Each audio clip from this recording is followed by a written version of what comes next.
नमस्कार दोस्तों, मैं हूं आपका दोस्त विनोद शर्मा और फिलहाल एक राजनीतिक तस्वीर आपके साथ ले आया हूं। हालांकि ये इंटरव्यू होना वाला है, साक्षात्कार फिलहाल, क्योंकि मैं हर वार्ड में जाता हूं तो मुझे दिखाई देते हैं नए नए नेता जुड़ रहे हैं, लेकिन उनकी राजनीति के पीछे क्या वजह है, क्यों इस राजनीतिक जो एरिया है, क्षेत्र है, इसमें आए हैं, राजनीतिक फील्ड में आने के पीछे उनकी वजह क्या है। बहुत सारे लोगों पर आरोप लगते हैं कि ये ऐसे आज गरीब है, अमीर बनने के लिए आ गया, लेकिन कुछ लोग अमीर भी आते हैं जो सिर्फ और सिर्फ कहते हैं कि मुझे सेवा करनी है। तो वार्ड नंबर 6 की मैंने कुछ तस्वीरें आपको दिखाई। चुनाव में बहुत ज़्यादा प्यार मिल रहा था अभिषेक को, और फिलहाल अभिषेक हमारे साथ मौजूद है। अभिषेक, आपका स्वागत। नमस्कार जी। अभिषेक, बात करने वाला हूँ, ये राजनीति शुरुआती पहला चुनाव है आपका? हाँ जी, पहला चुनाव है मेरा। अच्छा, तो राजनीति की वजह क्या है, क्यों राजनीति में एक युवा आया और इस तरीके से लोगों का प्यार मिल रहा है, उससे भी बात करेंगे, लेकिन वजह क्या है, क्यों इस राजनीति में? देखिए, मेरी माताजी हमेशा से ही राजनीति में रही है, मेरे पिताजी भी राजनीति से जुड़े हैं, वे पहले रहे हैं। तो मम्मी को देखता था मैं, सुबह उठते थे, सुबह 6 बजे उठते थे और किस तरह से प्रयास करते थे, लोगों की सेवा करते थे और शाम को घर आते थे। तो उनसे प्रेरणा लेते हुए मैंने, और मेरे पिताजी भी सदा ही हमेशा लोगों का दिल जीता है, लोगों के बीच में रहे हैं। तो उनसे, अपने माता पिता से मैंने ये प्रेरणा लेते हुए और फिर मुझे राजनीति में आया हूँ मैं। लोगों के बीच जाते हो तो समझ आता है कि लोग चाहते क्या है एक नेता से, युवा हो चाहे कोई भी नेता हो, लेकिन उस नेता से चाहते क्या है? लोगों की कोई बड़ी डिमांडें नहीं है। लोगों का ये है, एक हमारा जो नेता हो वो हमारे बीच का हो, हमारी ज़रूरतों को समझे और हमारे साथ खड़ा हो हर छोटे से छोटे मुद्दे पे, और लोगों की आवाज़ आगे तक पहुँचे। लोगों को कोई ऐसा काम नहीं है कि बहुत बड़ा कोई काम करवाना हो। लोगों का यही एक डिमांड है कि हमारी जो छोटी मोटी समस्या हो उनको हम लेके, हमारा कोई प्रतिनिधि ऐसे हो जो आगे तक आवाज़ उठा सके।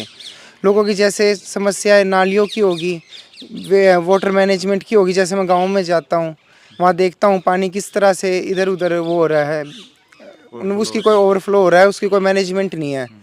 तो वाटर की सबसे अच्छी व्यवस्था कर सकूं, मेरा ये प्रयास रहेगा लोगों के प्रति, और लोगों के बीच में रहूं, उनका विश्वास जीत के उनका दिल रखूं और उनको उनकी समस्याओं को लेके आगे उनका जो लीडरशिप एक नेतृत्व की बात आती है, ठीक है। और भी कुछ समस्याएं होती हैं, जैसे आपने देखा होगा स्ट्रीट लाइटें नहीं होती गांव में, जैसे शहरों में तो हम भिवानी में कई बार देखते हैं वहाँ होती हैं, रोशनी की जरूरत है, और भी कुछ मुद्दे हैं।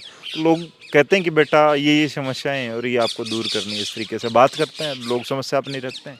आप कहीं पर भी गांव में जाते हो, लोगों के घर के आगे एक छोटा बल्ब लगा होता है, उनको ये करना पड़ता है। और शहर में ये व्यवस्था है कि हर गली में, जैसे आप देखते हो सेक्टरों में या हर गली में बड़ी बड़ी स्ट्रीट लाइट्स लगी हुई है, और पूरा रोड ऐसे रहता है जैसे दिन है।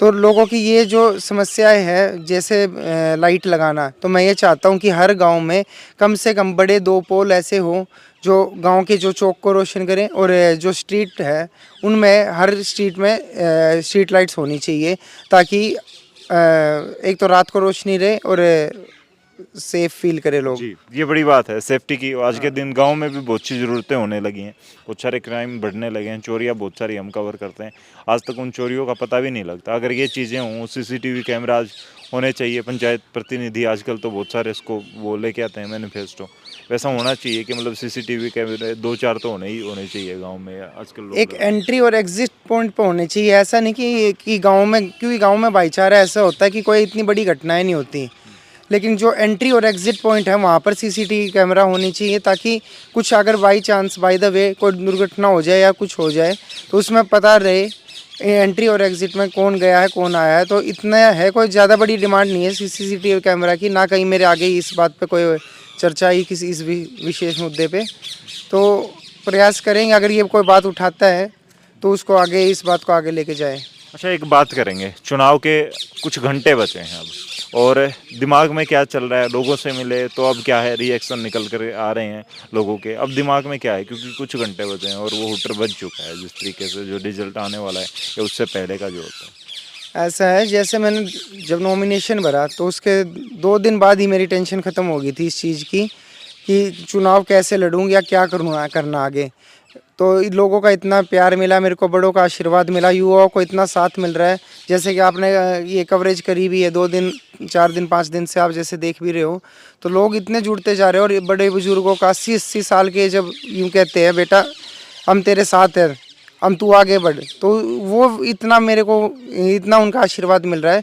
तो मैं ये सब भूल गया हूँ कि चुनाव जीते कैसे, बस उनका आशीर्वाद है, तो मैं निश्चिंत हो गया हूँ इन बातों से। अच्छा अभिषेक, राजनीतिक बोरिंग सी नहीं लगती? कितने बजे उठना होता है, कैसे क्या जाना होता है, या फिर मजा आ रहा है इस दौरान? राजनीति तो ऐसी है साधु की तरह, एक जैसे हम यहाँ खड़े हैं डेरे में, फिलहाल और भी जैसे दिखा भी दें, जैसे इस डेरे में हम खड़े हैं, तो फिलहाल क्या कुछ कह रहे थे? जैसे आप देख सकते हो साधु सुबह उठता है, उसी तरह राजनीति में एक राजनेता सुबह उठता है सेवा भाव से, लगता है सारे दिन अपने लोग समाज की सेवा करता है, सब परिवार घर परिवार भूल के त्योहार भूल के लोगों के बीच में रहता है, तो वो भी एक साधु की तरह ही है। तो मतलब संन्यास मान के चलते हैं? संन्यास, बिल्कुल संन्यास लेना पड़ता है और जनता के प्रति समर्पित रहना पड़ता है। तो कैसे क्या मैनेज कैसे होता है कि सोना कब है, जागना कब है, और कैसे, क्योंकि पहला चुनाव है तो बड़ी टेंशन तो होती होगी कि नींद भी पूरी नहीं हो रही, खाना भी पूरा नहीं हो रहा। लोगों का इतना प्यार मिल रहा है, तो मैं यही भूल जाता हूँ कि सोना और खाना पीना सब भूल गया हूँ मैं, लोगों के बीच में रह रहा हूँ, तो लोगों के प्यार से ही वही मेरा खाना मतलब पेट भर रहे हैं अपने आशीर्वाद से। आपसे पूछना चाहूँगा कि लोग आजकल ये चुनाव जो होता है ना, पंचायत इलेक्शन, या आजकल तो कोई भी पंचायत इलेक्शन के इतर भी कुछ भी होता है, पुराने नेता तो बड़े बड़े अच्छे कामयाब नेता हुए हैं, कुछ लोग आदर्श हुए हैं, लेकिन जाति पाति में बांट देते हैं चुनाव को। अब भी होने वाला है इलेक्शन, तो इसको लगता है आपको, लोगों को क्या कहना चाहेंगे कि जाति पाति से कैसे?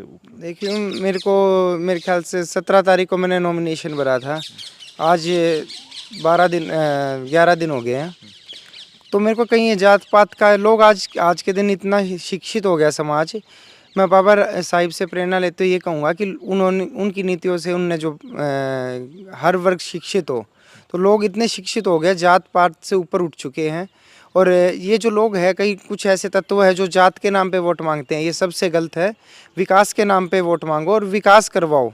तो लोग भी समझते हैं इस चीज़ को, इस तरह का कोई खेलना पसंद है? बिल्कुल लोग समझते हैं। आज का वो वर्ग हो गया, मतलब ये आज का जो युवा है, नई जो जनरेशन है, वो इस चीज़ को बहुत पीछे छोड़ चुकी है, जात पात को। तो मतलब कि लोग इससे इतर अब की बार जो इलेक्शन होने वाला है उसमें अलग मोहर लगाने वाली है, जो भी उनका विकास करेगा, जो उनका काम ये करेगा। जात पात के नाम पे इलेक्शन नहीं होगा, ये वाला इलेक्शन सिर्फ और सिर्फ विकास के मुद्दे पे लड़ा जाएगा, जो कि मैं प्रयास करूंगा। अगर मैं जिला पार्षद बनता हूं तो लोगों के बीच में रहूं और जितना मेरे से हो सके उससे 10 गुना, मतलब जितना लोगों ने आशीर्वाद दिया है उससे 10 गुना ज़्यादा मैं करके दिखाऊं। सेब वाली खुशबू, जो मैं हमेशा आपसे सवाल करता हूँ, आपका निशान है सेब, तो सेब वाला स्वाद, सेब वाला टेस्ट, सेब वाली खुशबू अब पूरे वार्ड में आ रही है, क्या कुछ लग रहा है? लोगों से क्या कहना चाहेंगे लास्ट में? मैं कह रहा हूँ पूरे वार्ड नंबर 6 में सेब सेब सेब हो रही है, तो मैं कहूँगा जनता से यही अपील करूँगा कि पहले नंबर का बटन है, सेब का बटन दबाएं और अभिषेक को विजयी बनाएं। जी, तो लास्ट में जिस तरीके से लड़के ने आपके साथ युवा के तौर पर आया है, और अब जो बातें की हैं ना यार, मुझे काफ़ी प्रभावित करने वाली बातें लगी, क्योंकि इतनी सारी बातें, क्योंकि एक पेरेंट्स राजनीति में और पुराना परिवार है राजनीति में, तो वहाँ से सीखने को मिलती हैं। और राजनीतिक दिशा और दिशा को बदलने के लिए आज के युवा आगे बढ़ रहे हैं, आप लोगों को उनको सपोर्ट करना चाहिए। हम भी अपील करना चाहेंगे कि जाति या फिर क्षेत्रवाद या फिर गोत्र की बातें जो करते हैं उन लोगों से दूर रहें, और अपना सही जो लीडर है उसको चुनें, ताकि आने वाले वक्त में आपके एरिया का बदलाव हो सके। नहीं तो फिर दोबारा से आप उन गलियों की, उन व्यवस्थाओं को लिए घूमेंगे और कहेंगे कि हमारे यहाँ विकास नहीं हुआ। फिलहाल इस वीडियो को देखकर क्या कहेंगे कमेंट में जरूर लिखें, इस वीडियो को शेयर जरूर कर दें। तब तक के लिए धन्यवाद। राम राम, जय हिंद।